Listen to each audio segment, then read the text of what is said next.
காத்தருவதால் கூறி அவனுக்கு விடை கொடுத்தருளினான். அதன் பிறகு தர்மவர்மா ஸ்ரீரங்க விமானத்தை சுற்றி சிறு மதில்களை அமைத்தான். மேலும் பல மண்டபங்களை எழுப்பித்தான். இந்த வரலாறுகள் அனைத்தும் இருந்தாலும் இதற்கு முன் ஆழ்வார்களும் ஆச்சாரிய புருஷர்களும் ஸ்ரீ ராமானுஜரும் சுவாமி தேசிகரும் மேலும் பல பல ஆச்சாரியர்களும் திருவரங்கத்திலே எழுந்தருளி நம்பெருமாளுக்கு அரங்கநாதனுக்கு அனைத்து கைகறிகளையும் செய்து வந்ததை கோயிலொழுங்கு என்ற நூலின் மூலமாக அறிய முடிகிறது. எத்துணை செய்தாலும் அழகிய மணவாளனுக்கு அத்துணையும் பற்றாது என்பது போல இன்றளவு மாதந்தோறும் பல பல உற்சவங்கள் ஸ்ரீரங்கத்திலே நிகழ்ந்து கொண்டிருக்கின்றன.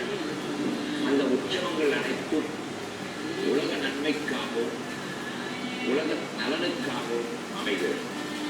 ஸ்ரீரங்கத்திலே உற்சவங்களை நாம் சற்றே சிந்தித்து பார்த்தால் அனைத்து மாதங்களில் ஒரு உற்சவம்.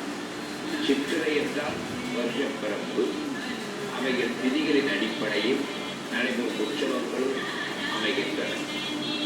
அனைத்து ஆழ்வார்களும் இங்கே பாடி திருமங்கை மன்னனால் மதில் கட்டப்பட்டு இந்த நம்பெருமான் அவர்களுக்கு அருள் அளித்துள்ள கதைகள் நிறைய உள்ளன. இருப்பினும் இருக்கக்கூடிய நம்பெருமாள் காத்துக் கொண்டிருக்கின்றான். இங்கு ஆண்டாளின் பாசனம் ஞாபகத்துக்கு வரும். பக்தர்கள் தெரிவிக்கலாம் அல்லவா, வாயில் காப்பானே மணிக்கதவம் தாழ்கிறவாயினும். அப்பேற்பட்ட வாயில் காப்பானும் கோயில் காப்பானும் காத்துக் கொண்டிருக்கின்றார்கள், எப்போது திறந்து பகவானை சேவிக்கலாம் என்று. அப்பேற்பட்ட பரமபதவாசல் ஓர்புறம். பலர் பரமபதவாசலையே ஸ்வர்க்கவாசல் சுவர்க்கவாசல் என்று கூறுவது வழக்கம். தவறா என்று கேட்டால் தவறு இல்லை.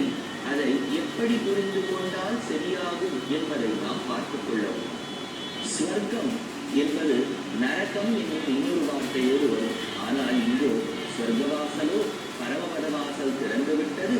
அங்கு ஆர்ப்பரிப்போடு ஆழ்வார்கள் ஆச்சாரியர்கள் பாடி அந்த நம்பெருமாள் அழகிய மணவாளன் வருகின்றான். அந்த திருவிளக்கு பிச்சன் காட்டியது போல் அந்த விளக்கின் வெளிச்சத்தோடு வருவது போல் நம்பெருமாள் வர அவனிவரும் அந்த நம்பெருமாளோடு பாகவதர்களும் வருகின்றார்கள். அது என்னவோ ஒரு பாகவத கோஷ்டியில் அந்த வெள்ளத்தில் பகவான் நீந்தி வரா போல தெரியும். நேற்றைய இரவு பகவான் நாச்சியார் திருக்கோலம் கண்டருளினார். இன்றோ அவனே ரங்கராஜனாய் நம் பெருமாளாய் சேவை சாதிக்கின்றார். அப்பேற்பட்ட பாகவத கோஷ்டியோடு நாம் பகவானை சேவித்துக் கொள்ளலாம். அற்புதமான பரம்பதவாசம் அணிக்கதவு திறந்து விட்டது. பெருமாள் எழுந்தருளி பக்தர்களுக்கு அருள்பாலித்துக் கொண்டிருக்கிறார். அனைவரையுமே மோட்சத்துக்கு அழைத்துச் செல்ல வேண்டும். அனைவருக்குமே நம் ஆழ்வார்கள் சொல்லியது போல ஆதி ஆதி ஆதி ஆனதற்கும் ஆதி ஆதியானான் தற்போது நமக்கு அருள் பாலித்துக் கொண்டிருக்கிறார். மோட்சம் என்பது சாதாரண விஷயம் அல்ல.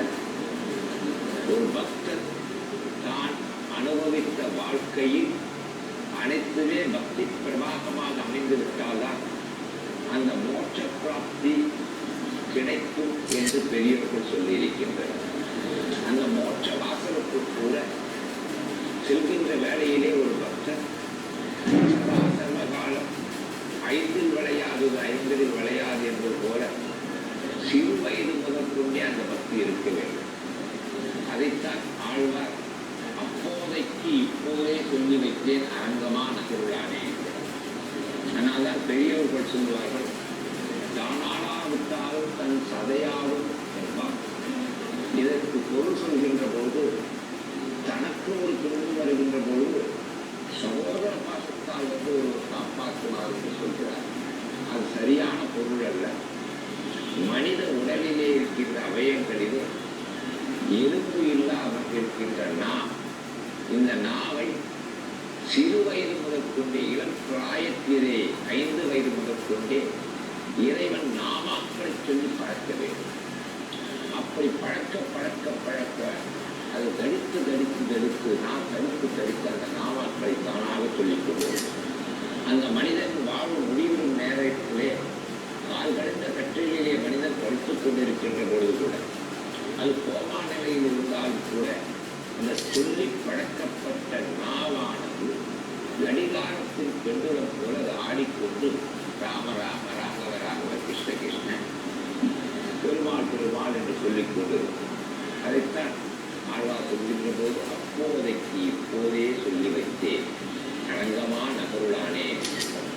ஆக பரமபத வாசலின் தரிசனத்தை பார்க்கின்ற போது இந்த நாமாக்களை ஒருவன் சதா சர்வகாலம் சொல்லி சொல்லி பழக்கி அனைத்து திவ்யதேச திருக்கோயில் எழுந்தவர்கள் சேவை சாதித்தவர்களுக்கு பகவான்களை சேவித்து ஆச்சாரியனுடைய திருவடி பற்றி ஆண்டவனுடைய திருவடி பற்றினால்தான் அவனுக்கு அந்த மோட்ச பாக்கியம் அமையும்.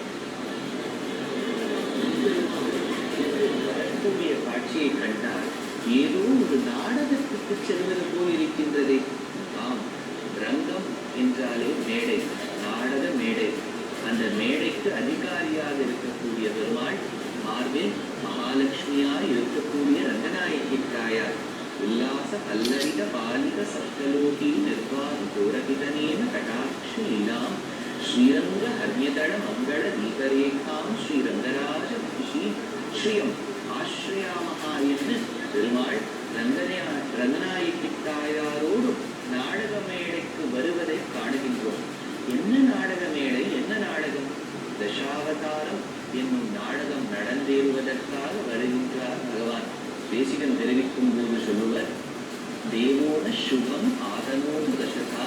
அப்பேற்பட்ட தசாவதாரத்தை பகவான் வருகின்றார். அடி தாண்டி வரும்போது பகவான் வந்த அந்த அழகை நாம் பார்க்க வேண்டும். அந்த நடையழகை பார்த்து ராமாயணம் முழுவதும் சீதை ஆசைப்பட்டாள் ராமன் மீது. அப்பேற்பட்ட பெருமாள் இந்த ஸ்வர்கவாசல் என்று அழைக்கக்கூடிய பரமபத வாசலை விட்டு வருகின்றார். ஏன் ஸ்வர்க்கம் ஸ்வர்கவாசல்